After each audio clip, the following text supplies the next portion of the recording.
बेनज़ीर, आपसे सबसे पहले हम जानना चाहेंगे इसका तजिया तबसरा करते हैं मुख्तलिफ ज़ावियों से। गो कि ट्रंप ने तो सिर्फ इकनॉमिकली बात की है, लेकिन अगर पूरी पिक्चर को देखा जाए तो बहुत सारे पर्सपेक्टिव्स हैं इसके। आपके ख़्याल में जिस तरह इस वक्त मामला जा रहे हैं, क्या समझती हैं सबसे ज़्यादा यहाँ पर इम्पैक्ट किसको हो रहा है?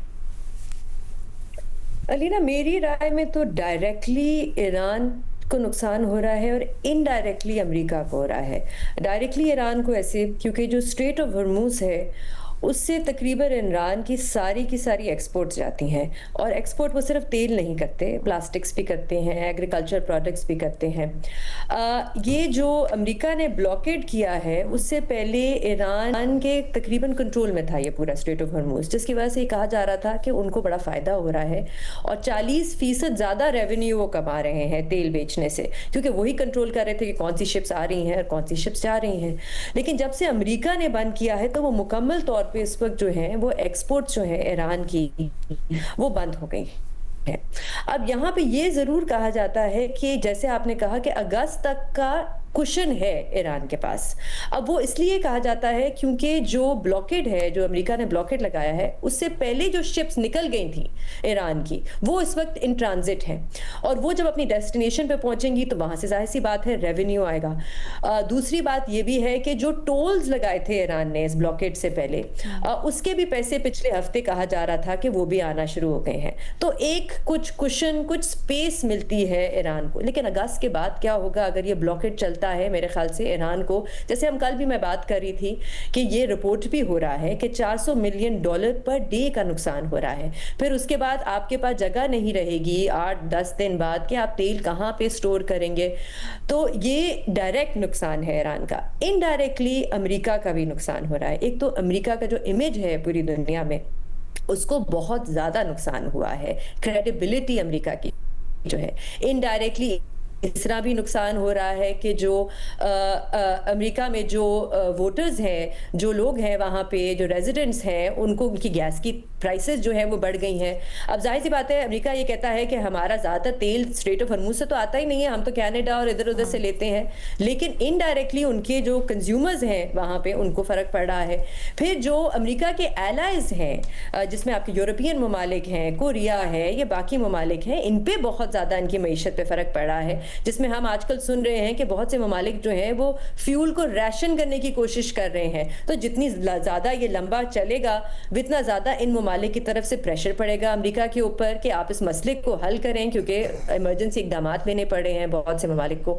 एक और चीज़ अलीना, मेरी जो इसमें रीडिंग है, हो सकता है मैं गलत हूँ, लेकिन मुझे लगता है कि ईरान के लिए बहुत ज़रूरी है और शायद ज़्यादा ज़रूरी है अमेरिका से कि उनको डील मिले। अच्छा, ये एक फ़र्क है अमेरिका और ईरान में। अगेन ये मेरी रीडिंग है। अमेरिका शायद इस जंग से सिर्फ निकलना चाहता है, और वो तो आप बड़े खुल के कहते हैं। अभी व्हाइट हाउस की तरफ से भी एक बयान आया जिसमें उन्होंने कहा कि ये तो इजराइल के कहने पे हमने जंग लड़ी थी। वो शायद इस जंग से सिर्फ निकलना चाहते हैं। ईरान के लिए बहुत जरूरी है कि उनको कोई ना कोई डील मिले, उनको कोई ना कोई लॉन्ग टर्म डील मिले जहां पे उनकी मईशत को फायदा हो, जहां पे उनके सैंक्शंस जो हैं उनके ऊपर वो हटाए जाएं, ताकि वो एक लॉन्ग टर्म प्लानिंग कर सके और अपने मुल्क को रीबिल्ड कर सके। तो ये मेरे ख्याल से एक बहुत बड़ा फर्क है, क्योंकि पता नहीं है, कोई गारंटी नहीं है कि ईरान को दोबारा ऐसा मौका मिलेगा या नहीं, दोबारा वो अमेरिका के साथ बैठ के कोई डील या कोई बातचीत कर सकेंगे या नहीं। तो मेरे ख्याल से ज्यादा अर्जेंसी इस वक्त ईरान के लिए। बिल्कुल ठीक है, बहुत से महीने हैं अभी भी ईरान के पास, थोड़ा बहुत कुशन है, उनके पास स्पेस है, लेकिन डील भी मेरे ख्याल से, मेरी राय में, बहुत ही अर्जेंट है। एक और चीज, मेरे ट्रंप की ये भी डेडलाइन, जैसे मैं कल कह रही थी कि 1 मई की डेडलाइन भी है, उनका कानून जो है वो उनको इजाजत नहीं देता। अब वो भी देखना पड़ेगा कि उसको वो कैसे डील करते हैं। माजी में वैसे अमरीकी जो सदर हैं वो, उन्होंने कोई ना कोई रास्ता निकाल लेते थे इसको, इस कानून से निकलने के लिए। तो मैं बस आखिरी ये कहूंगी कि अराक्ची साहब भी जो है, उनकी एक 2024 की किताब थी निगोशिएशंस पे, उसको बड़ा कोट किया जाता है आजकल, क्योंकि उसमें उन्होंने लिखा था कि जब आप निगोशिएट कर रहे होते हैं ना, तो बहुत जरूरी है आप अपना हैंड ओवर प्ले ना کریں. ان کا ایگزیکٹ کوٹ تھا کہ when you're selling snow in the sun, bargaining more than necessary is a loss.